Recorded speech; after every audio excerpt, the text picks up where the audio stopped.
What's up guys, I'm Phoenix Master 1 and today we do have the final results of a Hero Rises 2024 contest, and the top 8 units are going to be in the Voting Gauntlet. So this year we don't even have like 10,000 votes for the first position. I remember like last year even the second position had 12,000 votes with Mortes, but this time we have 8,319 votes for Winter Edelgard, and this definitely does not surprise me because Edelgard is extremely popular. And Winter Edelgard is easily the best Gale Force unit in the entire game. Like, Gale Force hasn't been this easy. She doesn't really have to worry about heavy blade checks. She can immediately charge up her Gale Force and then get another action with her skill while setting up the flame terrain. So absolutely amazing Gale Force unit if you've seen my Ether Hits videos. And then we do have Legendary Camilla. So Legendary Camilla is going to be giving you a lot of pre-combat damage. But more importantly, I think what is going to be staying relevant for a while is definitely the damage reduction piercing status that she can give out, because pre-combat damage is going to be getting counter sooner or later, but even then she's going to be functioning as a pretty good support unit. And then we have got Legendary Female Lear, who can also provide the damage reduction piercing support, but she can provide the full damage reduction piercing to only her ally support unit, and she herself is a really good Omni tank. I would say that Nabata Altina is probably better, but still Legendary Lear is still a really good legendary unit as a fire legend.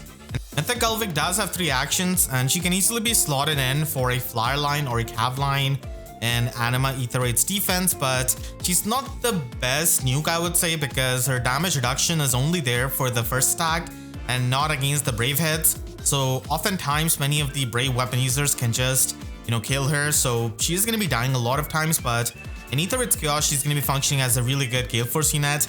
And then we have got Winter Dimitri, easily the best Axe Cavalier in the game because he can get the Vantage effect, and he also provides no quarter as the fodder, which is really helpful. And then Duo Sonaki as an amazing brave weapon nuke who does function based off the debuffs, and it can be pretty annoying to tank her because she's just going to be taking in the debuffs from your allies even if you have the debuff neutralization status. So the way of tanking Duo Sonaki is to be away from any kind of allies in 2 spaces, and then also having the debuff neutralization status from Pern, Garrick, or Peony.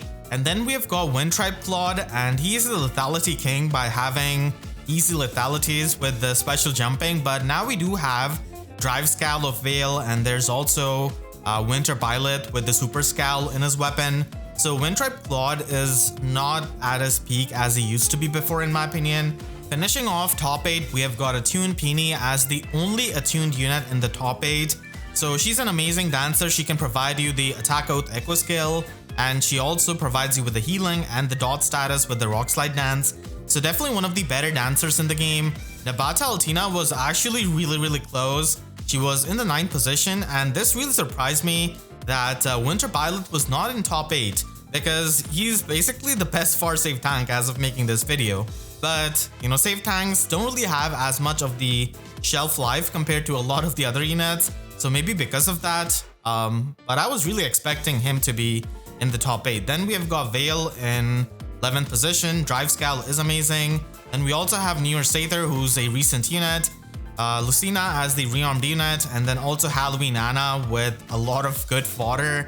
Winter Inaka is in the 15th position, and then we have got Nabata Gren, Attune Nino as another attuned unit in the top 20, and then Legendary Alencia, who's also a really good unit and has gotten better with the no quarter special.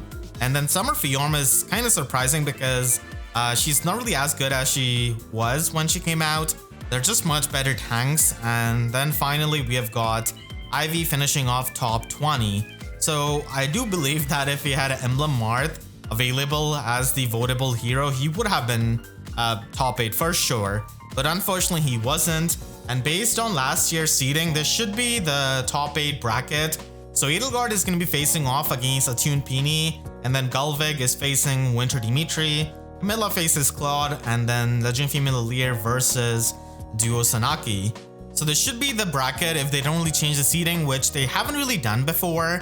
So it's safe to say that this is going to be the Voting Gauntlet bracket. And we're going to be getting the Voting Gauntlet on 1st of March on its reset. I mean, sure, it does say 29 February, but for most of the world, it is going to be 1st March. and whoever wins the Voting Gauntlet is going to be given out as a free 5-star reward from March 19th, and whoever clears the first round, the 4 units are going to be on the summon banner, and it is going to be having 4 spark. It should be around 20th March because that's where we're going to be getting the free reward, and usually they have the Hero Rises banner somewhere around that. So that is something you can expect and mark on your calendars. And let's take a look at the fodder of the top 8 finalists. So in first position, we do have Winter Edelgard, who does have good fodder with Armored Blaze and Attack Defense Prime 4, and also Defense Exploit 3, so Prime skill is really good even though we've got Distant Counter Melee Sacred Seal now. Armored Blaze is useful as a near safe special, but I would say that Armor Beacon or Armor Flow is a lot more valuable because far safe tanking is a lot harder. And then we've got Legend Camilla providing Remote Sparrow and mainly Deadly Miasma as the Slotsy skill. It does face competition from Guidance and Soaring Guidance, and also Deadly Miasma doesn't really have good synergy with Flared Sparrow because you're going to be setting up like 2 terrains, which is not good, and you can only set up 1 terrain. And even though Legend Female Leer is a bit of an older unit, she still has good fodder with Attack Speed Finish 4, Null Counter Disrupt 4, and also Attack Speed Pledge, which only she has got as of making this video. We haven't really got any kind of other unit with the Pledge skill, so it's a really good Slotsy skill for many of the infantry units for triggering specials and for looping godlike reflexes. Then Mythic Gulvig is going to be there with Flared Sparrow and Occultist Strike, the pre-combat damage combo with Defense Red Smoke 3, which is not as good as the 2 other skills, but still it is good to have. And then we've got Winter Dimitri giving No Quarter as the damage reduction piercing special, so he is going to be really valuable because of that. And he also has Attack Speed Prime 4 and Panic Smoke 4, which are not really as unique as No Quarter. No Quarter is such a good special for someone like Brave Marth, for Legendary Seliph.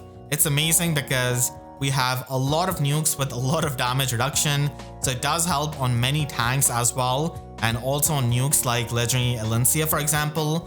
Then we have got Duosanaki providing Flared Mirror for the slower units, and also Sabotage Attack Resistance 3 and Defense Exploit 3, so really good debuffing skills, especially if you're going to be giving her fodder to any kind of high resistance unit. Wind-Striped Claude is good, and he does provide Attack Speed Prime 4, but we do have the other fodder available in the normal summon pool like Lethality and Attack Speed Oath 4, and the only attuned unit in this top 8 is Peony. We don't really have any kind of rearmed unit this time around. Last time it was rearmed Ophelia and also rearmed Grima, but this time no rearmed units. We just have Peony providing Attack Oath Echo, Attack Speed Unity, and also Rock Slide Dance 3, which is an amazing dance skill that he can give to many of the dancers, and also give them Crossbar Speed and Attack Oath Echo at the same time, so they can warp and then dance up the allies. We do have a pretty good chance of another all-green banner this time around, just like before. So let me know in the comments which is your ideal Hero Rises banner, and you can check out my video covering all of the recent refines by clicking here, and make sure to subscribe and hit the notification bell because YouTube sub boxes are about as functional as the amount of rearmed units in top 8. So that's it, I'll see you guys next time. Thank you so much for watching and have a great day.